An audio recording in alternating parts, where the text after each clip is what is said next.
நவகிரகங்கள் பெருசா இறைவன் பெருசா கேட்டா, நவகிரகங்கள் கீழே இருக்குது, இறைவன் மேல இருக்கிறார். சிவபெருமானை உயரமா வச்சிருப்பாங்க, ஈஸ்வரன் மேல நவகிரகங்கள் வச்சிருப்பாங்க. ஏன் ஈஸ்வரன் மூலையில் நவகிரகங்களை கீழே கொண்டு வச்சிருக்காங்க? இறைவனுக்கு கீழே தான் அவரு அப்படிங்கிறத கீழே வச்சாங்க. அப்ப நவகிரகங்கள் இறைவனுக்கு நிகரானவர் கிடையாது. அப்ப அது கீழே இருக்குது, அதுக்கு மேலதான் இறைவன் இருக்கிறாரு. அப்ப இறைவனோட போகக்கூடியது யாரு? பிராண காற்று. அந்த பிராண காற்றோடு செயல்பட்டு இறைவனோட நீ இணைஞ்சிட்டா நவகிரகங்கள் வேலை செய்யுமா? செய்யாது. இதனுடைய மெத்தட் என்னன்னு கேட்டா, நீ உட்கார்ந்து தியானம் பண்ணும்போது பிராண காற்று ஆகாயத்துக்கு போகும்.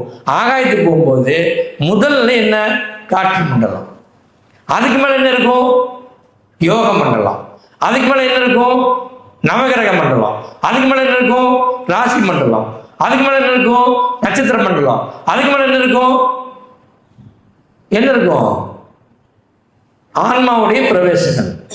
எல்லா சித்தர்கள் மகான்கள் சொல்றோம்ல, அவங்க எல்லாம் அங்க இருப்பாங்க. அதுக்கு மேல என்ன இருக்கும்? இறைவன் இருப்பார்.